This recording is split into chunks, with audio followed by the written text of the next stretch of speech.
everyone, and welcome to our Understanding Assessments and Standards webinar. Tonight is for ELA. We're going to give just a minute for everyone to be able to log in, and then we will get started.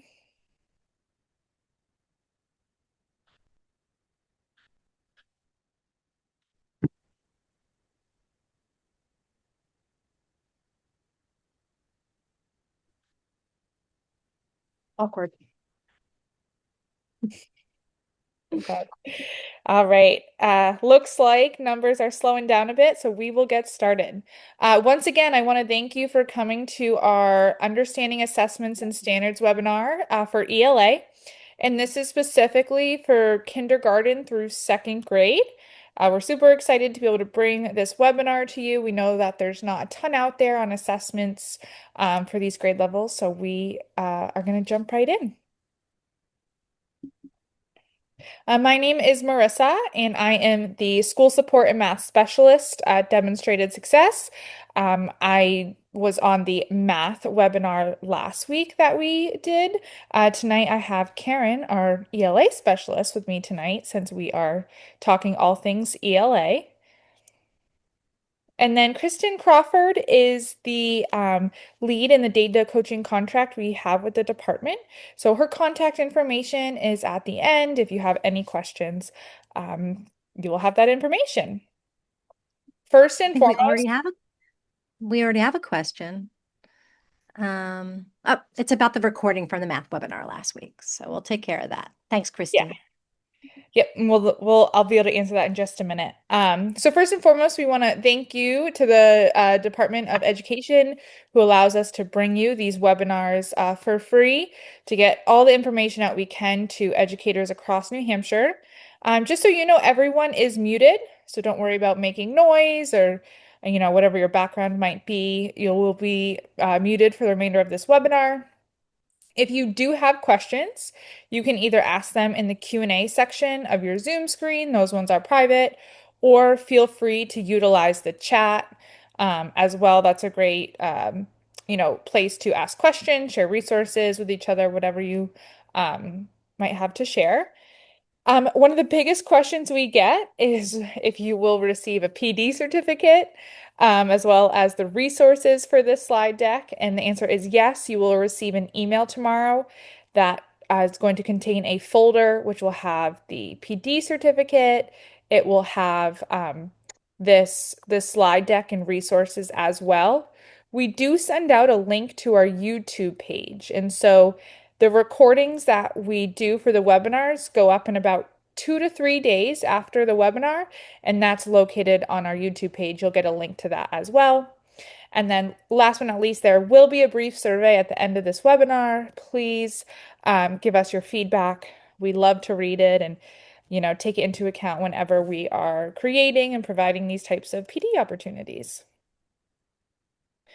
So just so you know your targets for today, so what we're hoping you leave with, to gain a deeper understanding of the K-2 standards in ELA. We want to explore some best practices for both developing standards-based assessments, or if you already have assessments, aligning those assessments with your grade level standards. We want to make sure that those go hand in hand. And then also, how do we use that assessment data and analyze it to ensure that we're teaching the standards and that those standards are being met by our students? With that said, I'm going to pass it off to Karen to get started for our standards and learning outcomes. Hello, everybody. Thanks for joining us today. And here we go. So this slide just speaks to basically this idea of differentiating between standards and the curriculum tools that you've been given, right? So standards are our blueprint, they're the overarching guidelines, and the curriculum is a tool to get the job done, okay? And so you always have to remember that the curriculum is your materials, your tools, but that you're actually accountable to the standards, right? So there might be places in and out where something may not be covered as well as you'd like, and so you should always feel free to bring in some other resources if you feel that your standards are not being addressed by your curriculum tool. And here we are, the Common Core standards. These have been our standards for about, what, 16 years now. And this slide speaks to a descriptive part of the Common Core that I like very much, where it describes sort of the gestalt of the standards and the sort of, I mean, it's called the portrait of a student who meets ELA standards. And so I really love some of these elements about critiquing and valuing evidence and independence and understanding, using reading, writing, and literacy to understand others and their culture.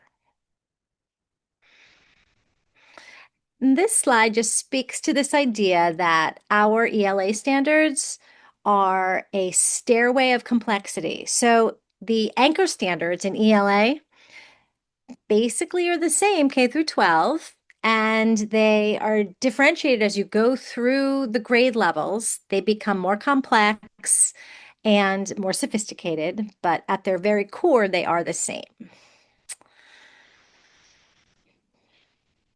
And this particular slide just will show you, Marissa, if you can click on that blue box, this is just showing you the progression of the standards. So forward one, okay? So for example, this is reading information on literary text at first grade. And then we can see that this is the anchor standard. Rather, this is standard one, read closely to determine what the text says explicitly and to make logical inferences from it, and cite specific textual evidence when writing or speaking to support conclusions drawn from the text. So this is what we call the anchor standard. And now I think, yes, this is the kindergarten version of that. With prompting and support, kindergartners are expected to ask and answer questions about details from a text. I'm just going to have you do a few, Marissa. And then this evolves into ask and answer questions about key details without prompting and support in first grade.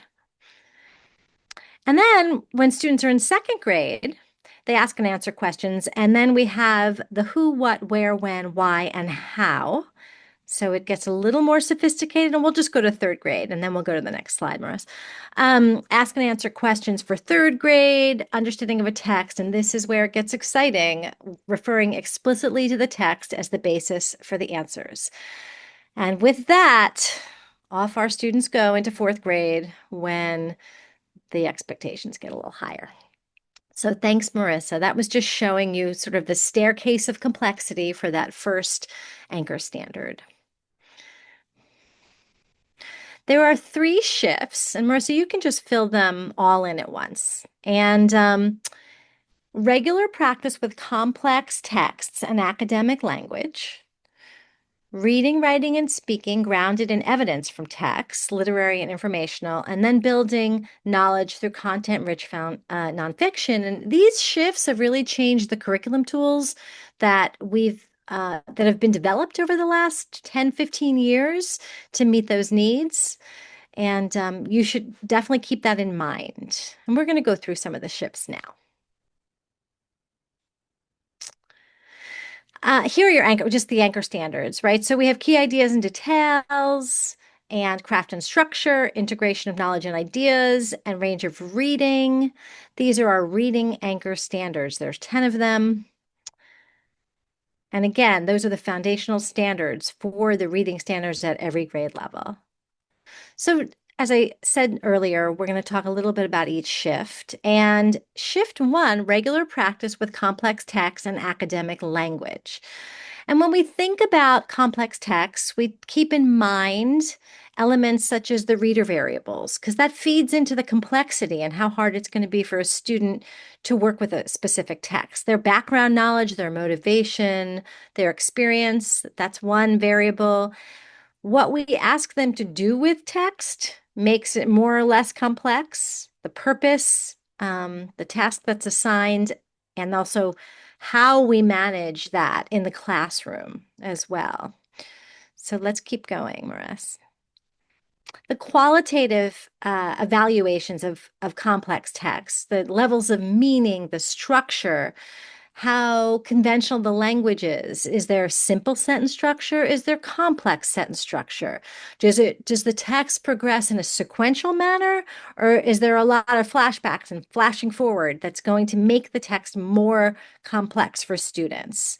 And then we have the quantitative measures, which are readability measures, and what the measure that we use most are lexiles. So I'm sure you're familiar with those measurements, but there's a lot of different measurements that are out there. Something to keep in mind is, and I alluded to this a little earlier, when you have highly complex text, you want to keep the cognitive demand low, right? So you're not going to ask students to do something independently that's very challenging with a complex text. If you have a complex text, you're going to make the cognitive demand low, and we do that in various ways. Um, you and I'm not sure, Marissa, why don't you go forward and see?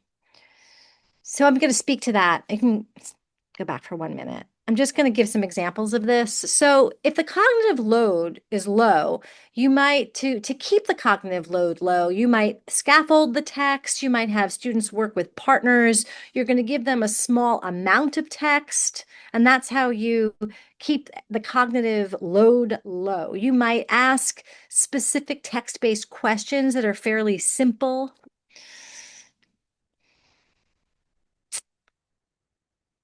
And this is just bringing back this is showing you the various complexity measures that we have. The Lexile framework, as I said, it's sort of in the middle, a little bit to the right. That's what we use most. And all of you may see some of these other ones that are available. So again, we're talking about text features, language features, purpose, and knowledge. So when we think about text structure, when we're thinking about text complexity, it's the complexity of the organization, the structure. Is it straightforward? Is it complicated? What are the graphics like? What are the different text features like? For language features, how predictable is the text? What kind of vocabulary is it? Is it tier one vocabulary, which is sort of spoken vocabulary, tier two, which is more academic vocabulary, but not discipline specific. And then, or is it tier three, which is discipline specific, can get super complex? Is the sentence structure complicated? Is it simple sentence structure? What are we using the text for? Right? The purpose of the text is going to feed into complexity and background knowledge in a discipline, or references or allusions to other texts, maybe that the kids don't know about. It's going to add to complexity.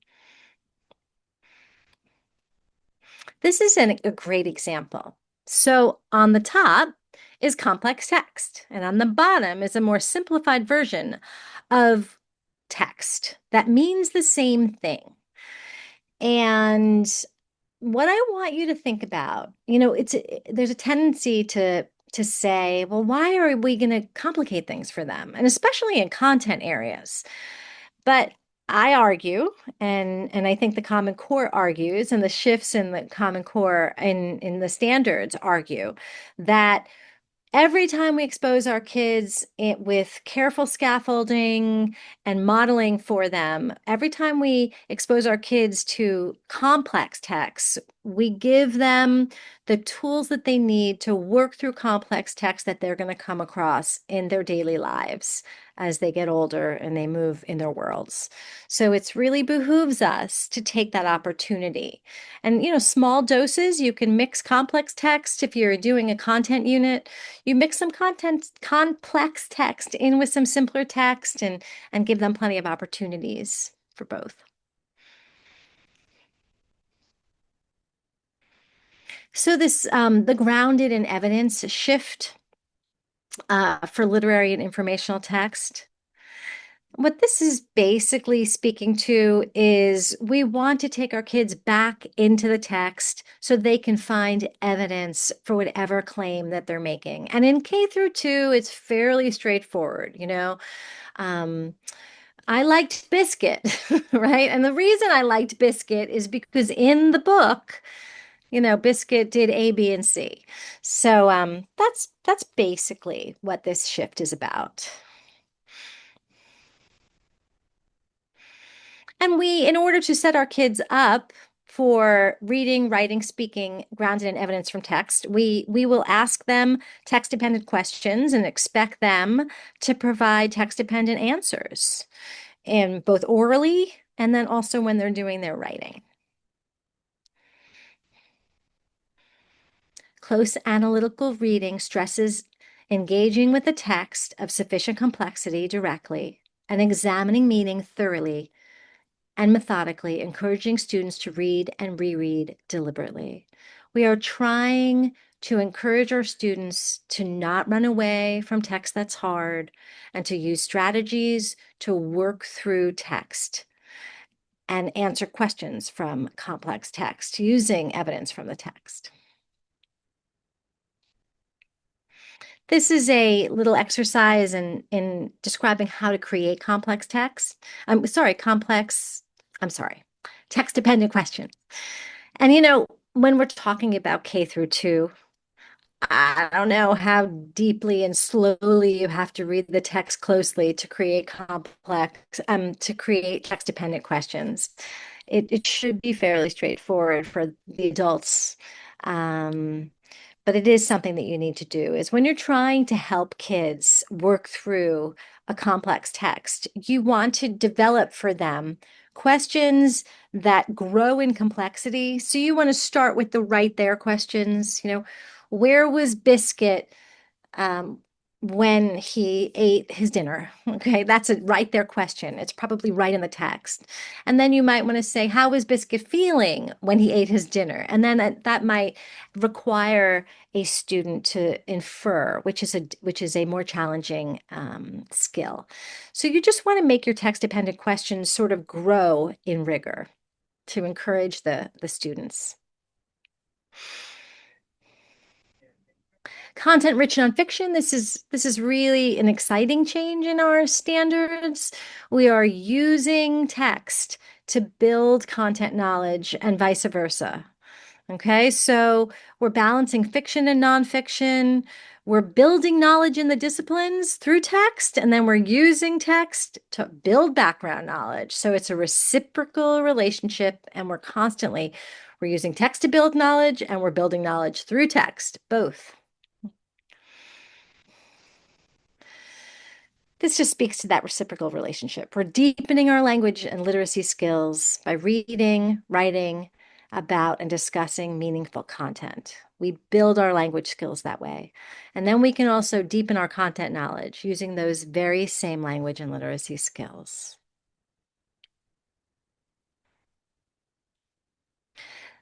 This slide speaks to the importance of developing text sets to accomplish this third shift. So we're going to, if you are doing a content-based unit, you may decide to bring in, if you're doing a unit on communities, right? You may decide to bring in some short literature, meaning fictional or literary nonfiction, into the unit. You might bring some primary source documents. Maybe you'll have, I don't know, students look at the website from their community or their school website. That could be a primary source document. Digital text, again, that would be digital text. And literary and nonfiction and informational text as well. So sort of bringing all different types of text to bear on a given unit. So these are our anchor standards for reading. So you can see them here. I'm sure you're familiar with them. They are the same K through 12. And I'm so sure that almost all of you on this call have seen this rope before. And this rope does a really lovely job of showing all of us how complex learning to read and skilled reading is. And you know that better than anybody as K through 2 teachers.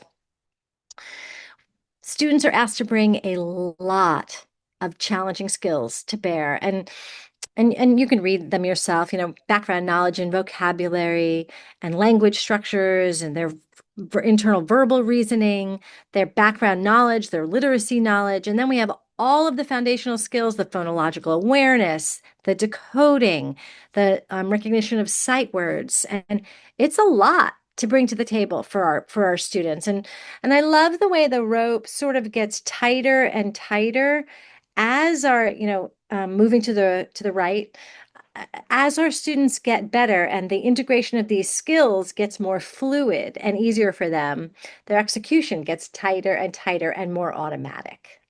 And that's sort of the way our students learn to read.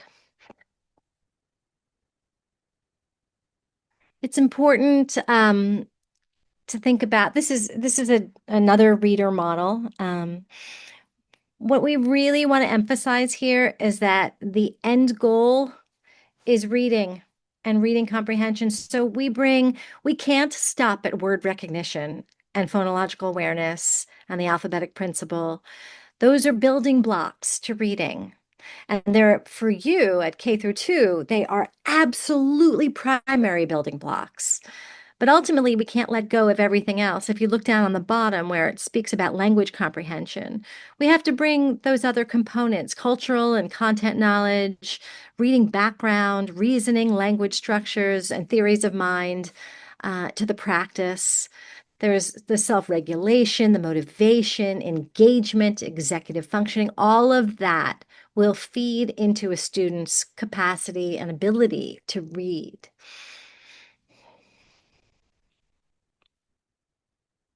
So, these are very important for you. Print concepts, phonological awareness, phonics and word recognition, and fluency. These are all, I am so sure, high priority um, learning opportunities for your students and teaching opportunities for you. And then we have writing, text types and purposes. Whoops, back one. Production and distribution of writing, research to build and present knowledge, and range of writing. And I want to remind us K through 2 that all of this matters, that writing is encoding, right? That's a lot of what you're doing right now. You're practicing your reading skills through writing when we have our students encode phonemes. So remember that. But there's also something to be said for all of these standards and the writing structures and the sense of story and putting words together that we want to grow in our students. Next. And don't forget about your speaking and listening standards. And I find that these are the standards that are least assessed. And for K through 2, they're actually super important and they're great standards to assess formatively and through observation and recording. And we have our language anchor standards, conventions. This starts to evolve in first grade, second grade, our knowledge of language and vocabulary acquisition and use. Our kids are hungry for vocabulary, and that's a foundational aspect of our standards. Thanks, Marissa. This is a reminder of how to read the standards. We have our domains or reporting categories you can see here, our standards for informational, and then we have our clusters, which we were just talking about, and for reading, it's key ideas and details. And then we have our standards that are tucked into our clusters. So when you go to the Common Core standards documents, you can see exactly and understand. All right, let's talk a little about learning outcomes. When teaching and learning are visible, there is a greater likelihood of students reaching higher levels of achievement. John Hattie, his mega studies, this was a major piece. The standards and having us know the outcomes and also students know the outcomes had a tremendous effect size in his meta-analysis. Here he is. So we see being clear about what you want your students to learn is one of the highest impact variables. And we achieve this through learning targets, objectives, I can statements, and student success criteria. And I just do want to say before we move that you have to keep these targets and success criteria alive in your classroom. It's not enough just to post them or to have them in your curriculum materials. You need to discuss them with your students and keep bringing them back throughout an instructional unit. So student learning outcomes, they provide students and teachers with an understanding of the highest priority skills that need to be learned and applied. They are a roadmap for the skill development. They help students understand why they're doing what they're doing and how they can get there. They guide instructional decisions, and they are certainly the basis for all assessments. And learning goals and targets must be derived by using grade level standards and appropriate learning progressions.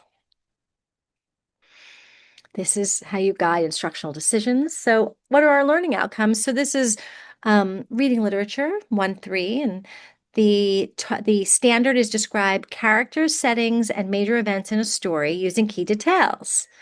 And when we break down standards, we think about it in terms of what will students know, what will they understand, and what should they be able to do if they have mastered this particular standard.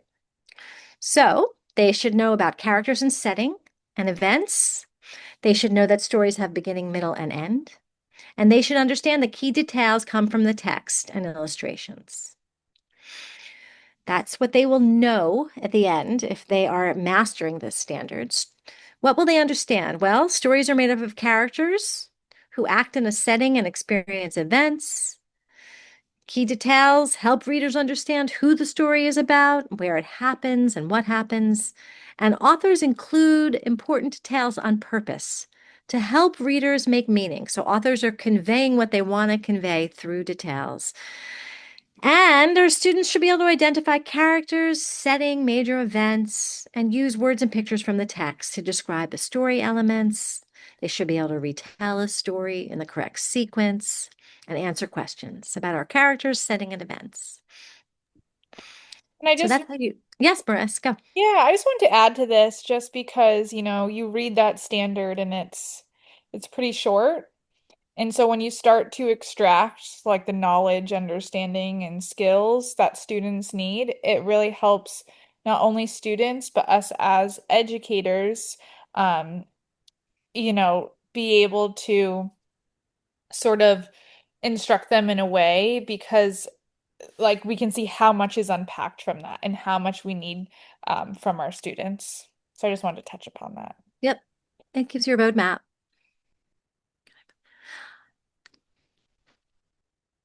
Courtney's asking where she can find this on the DOE site. And I'm not sure, Courtney, just write back in and when you say this, I don't know whether you're speaking about the slide deck or the recording or what. So Marissa, maybe you can write back to Courtney.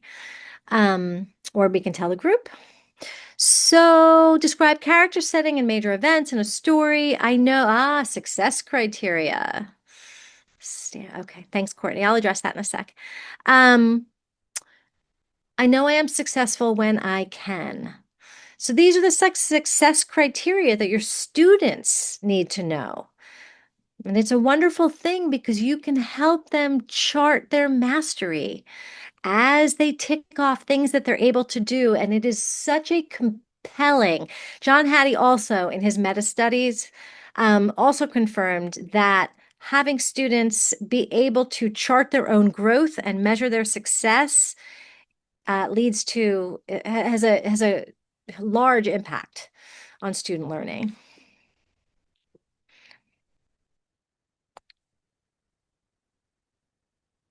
Extracting knowledge and skills and concepts critical to mastering a standard helps us plan instruction that addresses the full intention of the standard and engages students at various depths of knowledge.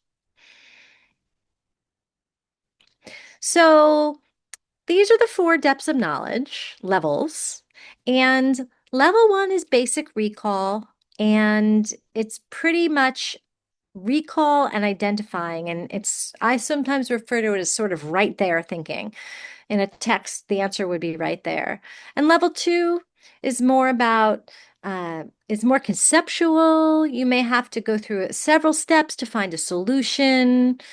Students will have to make decisions based on evidence or prior experience. They might have to classify information, organize information. Level three is reasoning and planning. A level three challenge will require students to infer, draw on conclusions, make observations, and they'll have to justify and be able to explain their answers. And number four is extended thinking. And that's where you are making new things, you're transferring, you're relating, you're learning to a new situation or new environment.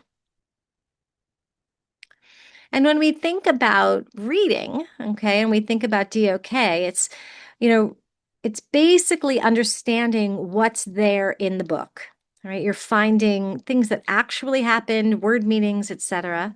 For mental processing in DOK2, you might be asked to summarize events or predict outcomes. DOK3, you're helping students to think beyond the text. So they might have to infer, they might have to think about themes, they might have to bring their prior knowledge to bear. They might have multiple texts that they have to summarize or compare.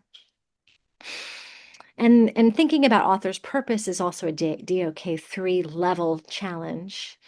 And then for DOK4, you're thinking about, again, just more complex. You might extend the reading. You might rewrite a new ending.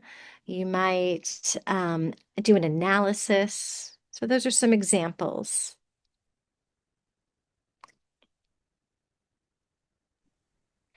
Any questions? I think we are good on questions, but keep utilizing the chat and the Q&A, and we will continue to answer. All right. So we're going to talk a little bit about standards-based assessment. And for K through 2, you don't have the New Hampshire SAS, and you have a lot of other assessments, but sometimes in your standards-based assessments are sometimes assessments that you have to either make or find. And I think the emphasis here is assessment is not about labeling what children know, right? When they're in K through 2, we want to think about how are they learning? How are they responding to instruction? And that's what this quote is about. Assessment's important in K through 2. First of all, we know that it's when children are building their foundational knowledge about sounds and symbols. We want to reveal their misunderstandings quickly, and we want to keep them moving because we don't want to we don't want to establish neurological patterns where students are repeatedly doing something incorrectly at this stage. So you want to catch misunderstandings or misconceptions quickly and correct them. And that's how, we also could do that through intervention, and that will prevent students from sort of compounding months and years of misunderstanding. Your assessment day to day is particularly important K through 2. We have discrete skills that kids are learning, and so you have a lot of opportunity for that day to day formative assessment to inform your reteaching, to inform your grouping, your pacing, your decision about strategies, how you're going to teach students. It's also a feedback loop for our students. So on a regular basis, they should be self-assessing and you should be formatively assessing to help them see how they're doing towards mastering their goals. It's important to remember that young students, especially K through 2, they develop unevenly at different rates when they're young and they're starting school. And progress monitoring and frequent assessment will illuminate that, and it'll also help them to grow in confidence and strategy development. And last but not least, some more reasons we can help surface how students think, not just getting the answers when we do formative assessment and conferencing. Teachers can, observe how students' language is developing and how they're processing um, oral language guide. It also is helpful for parents and the students themselves. And it's just really important that we use assessment to help students build a positive identity around their literacy at that time. Karen, we do have a question Yes. that their third grade team is noticing that since shifting to the science of reading, that Hmm. their New Hampshire SAS scores are dropping as the SAS isn't necessarily science of reading aligned. Is this the case? I don't know what, um, I haven't looked at the New Hampshire SAS trends through that lens. I will tell you that a personal concern of mine is that because we are very focused on the science of reading, and when we interpret the science of reading, I think that, of course, we need to leverage research-based and scientifically supported strategies. But I think sometimes what's happening is that the emphasis on foundational skills, decoding phonemic awareness, encoding, that it has what displaced some of the other standards around comprehension, around vocabulary, around applied reading and writing. And so I think that if that is what you're seeing, then I would pursue that and have that conversation with your K through 2 teachers and find out, where and when your K through 2 teachers are putting books in the hands of students. Are they still doing read aloud so that we can work on comprehension and sequence and structure and some of the skills that are probably more or standards that are assessed on the New Hampshire SAS.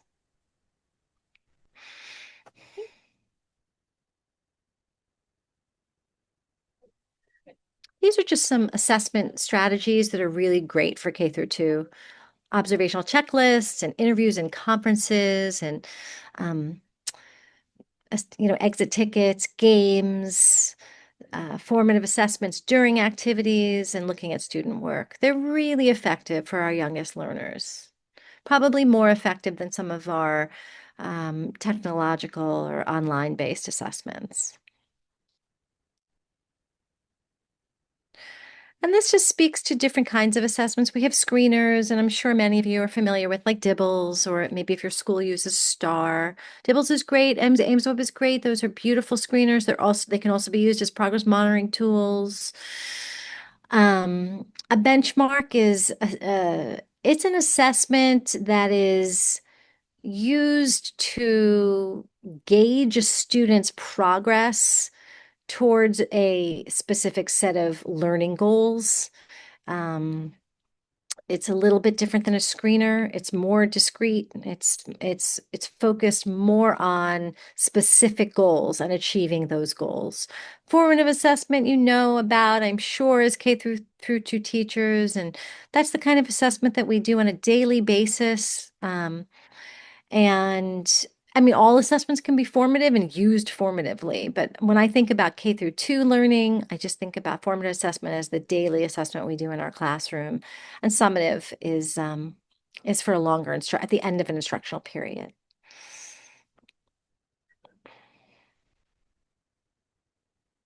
Okay, so we're going to talk about designing some assessments, and you always want a backward plan. You're going to start with your standards or your learning outcomes, and you're going to go backward from there. And while you're planning your assessment, you're going to address depth of knowledge, excuse me, 1 through 4. so that students, and you will include certainly depth of knowledge opportunities 1 through 3. You want to start with, now it doesn't have to be sequential, but you want to have a variety of entry points, right? There may be a student that is working on an assessment that can only access depth of knowledge 1 and 2, and that's okay. And they'll be able to do what they can do in that assessment. And there may be students that can access depth of knowledge 3 and 4 for that particular assessment or unit, and they may go there. Um, and you want to ensure that you give students varying ways to show their understanding, not just through writing. Maybe they want to do it orally. Maybe it's a picture, a lot of different opportunities. And just make sure that whatever you choose to assess and however you formulate your assessment, that the responses that you're getting from students give you what you need for information, right? You want the results to be actionable. You want to walk away and know, and students also want to know what they can do and how they can and can't apply what they've learned. These are some tools for you, and these are live links, and feel free to go ahead if you decide to create common formative assessments with your team. And so there's a backward planning check, design considerations, and the tool that you can actually use to build a common assessment together. And I encourage you to use those resources. Aligning existing assessments with standards. You always want to align them with standards. Identify learning outcomes first. Um, you're going to review the standards and the success criteria, and you're going to do a content review, and then you're going to match your assessment items to standards and make sure that you're covering what you need to.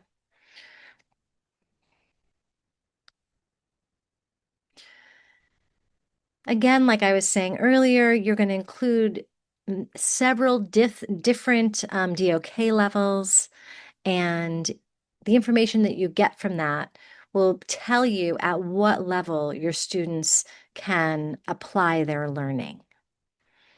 And you're going to add a variety of question types and make sure that your students, and this will differ for K-2, and we have to take into account, neurodiversity, developmental needs, um, and you want to make sure that your students can access whatever assessment items or assessments you develop.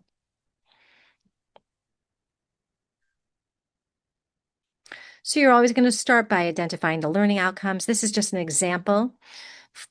This is a part of a unit that's taken from EL education. And those are the learning targets that you might post and discuss with your students on the bottom. I can ask and answer questions about key details in photographs and the text. They're heroes too. This is the text that they're using. And then there's a language focus and an I can statement. And you want that to be in student-friendly language. So you might even change this actually. Or talk through the vocabulary of what it means to contribute to a community. Those are the standards those targets are based on. Keep going, Russ, you're good. And I just wanted to show you, this again is from EL Education, but this is just an example where you can see here in part 1, do you see that the item is directly tethered to standard RL 1.3? And that's really how you want to create your assessments, or you want to look for that in your assessment tools.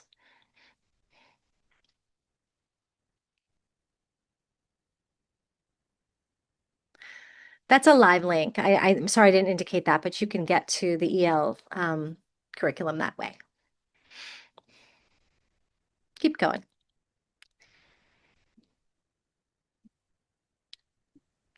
Sorry. I did. This was the next slide we went to. Oh, I'm sorry, Marissa. No, that's okay.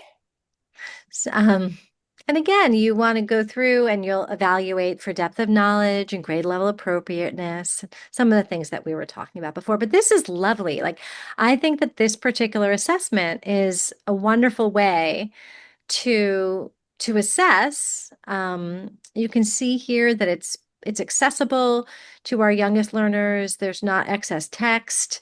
And it's interactive and hands-on. So These are some questions to consider when you are developing a standards-based assessment. Don't forget about bias. I was just in the middle there. I was looking at that. You have to, are they varied in rigor? Does it assess the entire standard, right? Or are you only collecting information on part of the standard? Um, does the task assess the standard in a different way than you usually teach? Which is actually a good thing and a bad thing. You kind of want to scaffold for that. When you're teaching a standard, you want to offer it in a lot of different um, ways. Multi-step, single step, those are all sorts of, is it a multi-step problem? That'll add to the complexity. What's the language complexity? Okay, keep going, Maris. And then you want to think about any barriers. What are some barriers?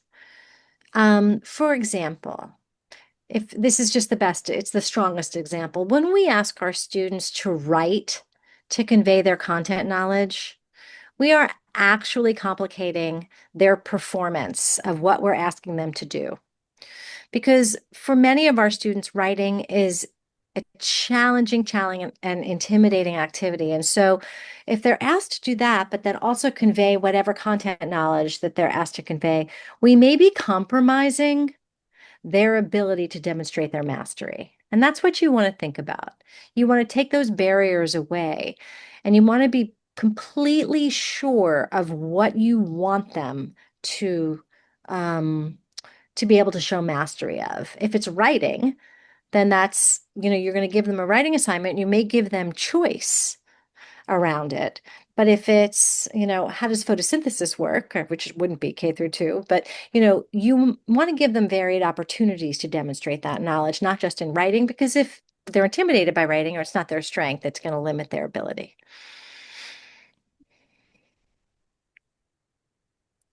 Here's some great ideas for assessing beyond pencil and paper. Observation, one-on-one interview, small group instruction, more interviews, um, technology, screencasting, recording. What's it called? Vicaroo, I think it's called. That's a great one that I use sometimes to have kids talking to the computer. Vocaroo, that's what it's called. So it's just some ideas for you, different ways to assess your students. It's a great to map out over the course of the year when you are assessing different standards. And you can see here on the left where the standards are listed on the in column A and column B rather, and then you can go across and map through that you have addressed these learning outcomes. So we encourage people to map their assessments throughout the year. So that across the top are the names of the assessments and what standards are being assessed. Laura, did you want to unmute? So I don't think they're able to unmute. Oh, okay. So Laura, if you have a question, please feel free to write it in the chat or the Q&A, and I can deliver that to Karen, which I'm going to do shortly for somebody.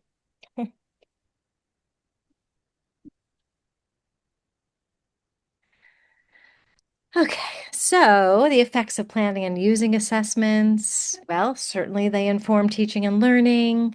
They give confidence to our students and they let our students know where they are with regard to mastery.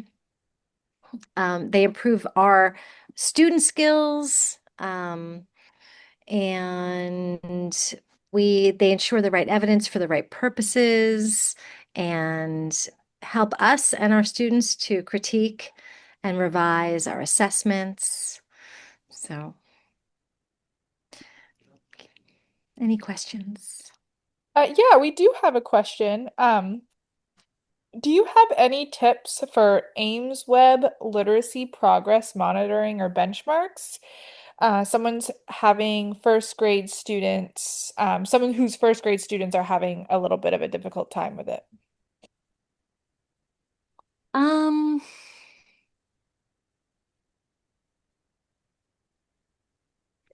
I don't know how to answer that because I also am not sure how you're administering the assessment. And um, I think I think that's an offline conversation. So I would encourage you to send me an email so that I can get a little more information about what the challenges are that they're having. And I will be happy.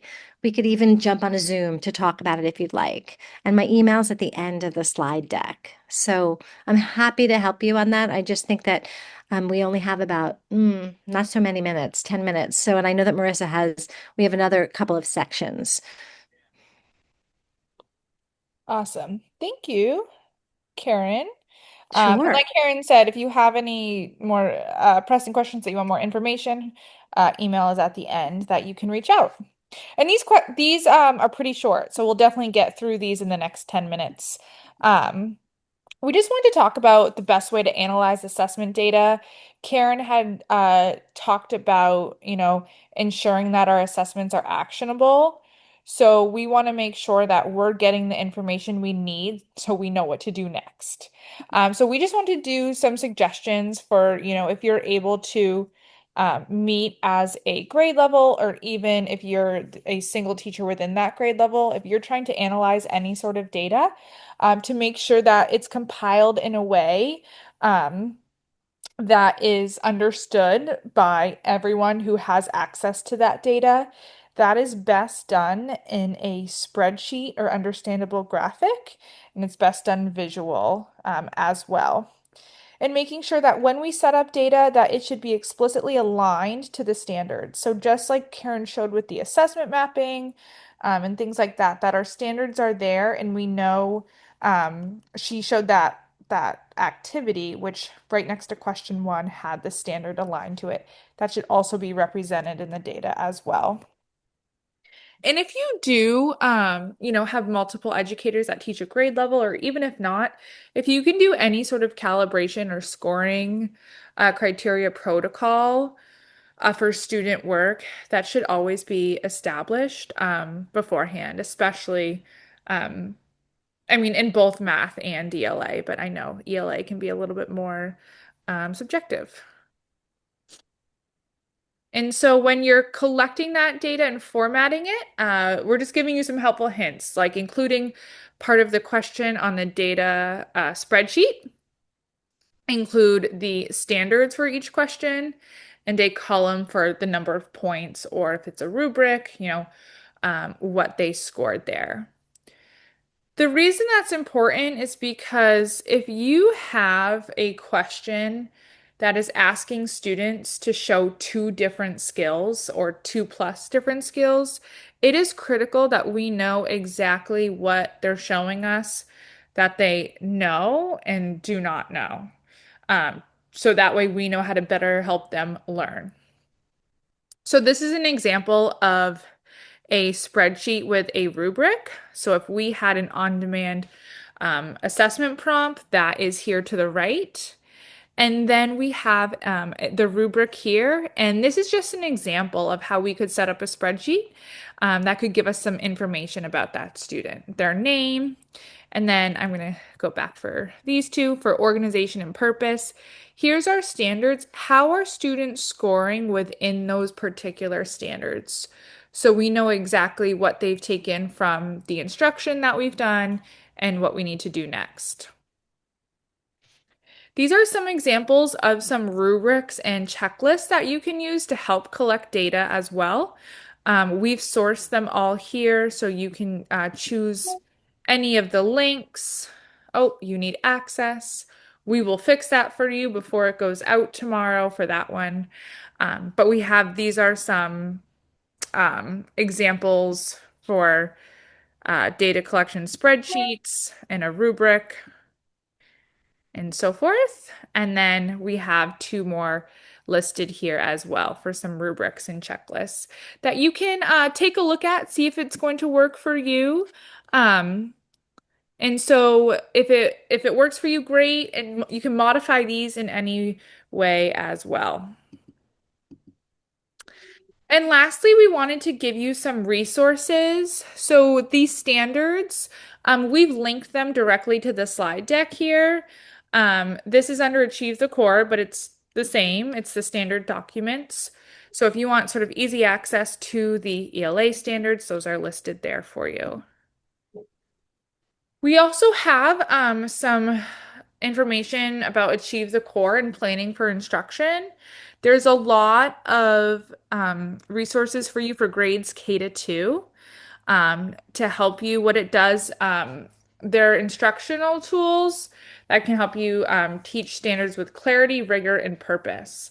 So if you have time, which we know is difficult, but if you do, there's some resources listed here for you.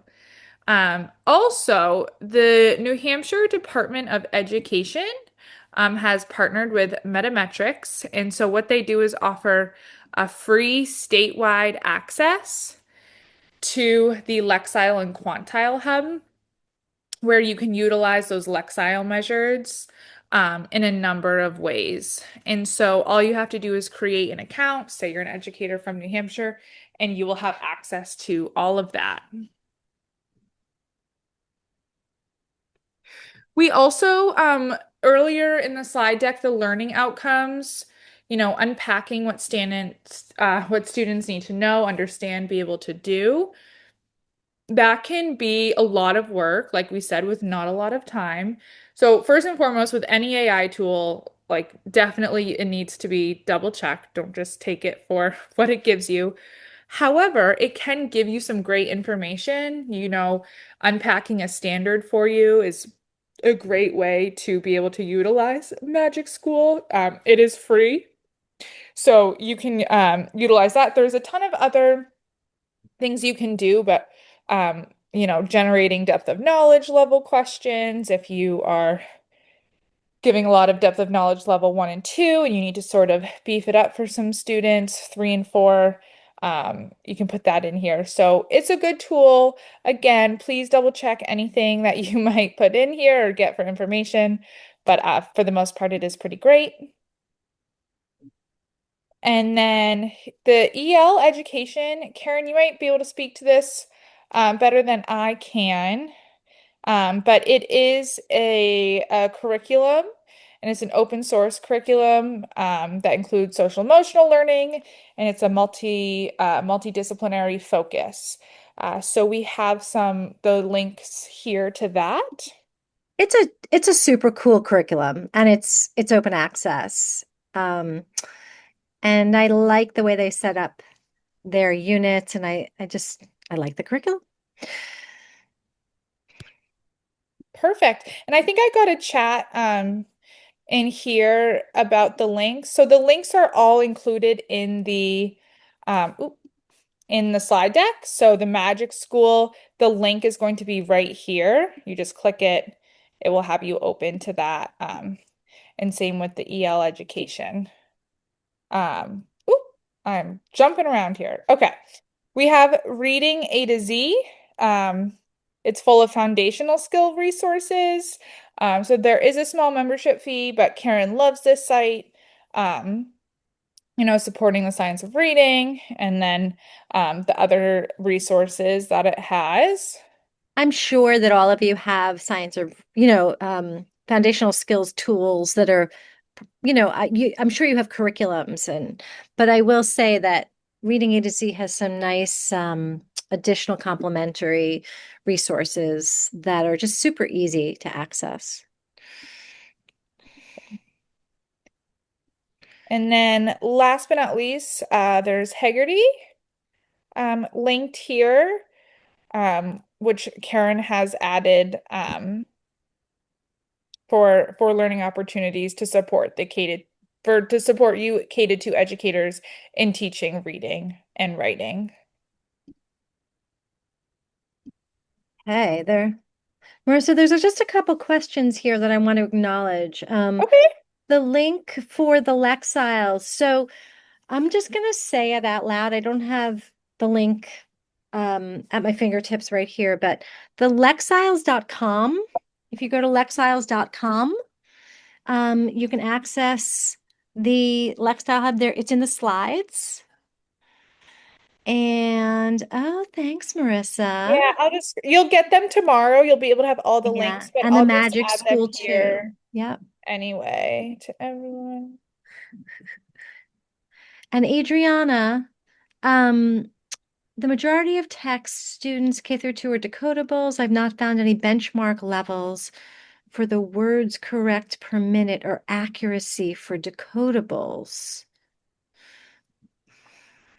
I am not aware of any tools specifically for decodables, is my answer to that.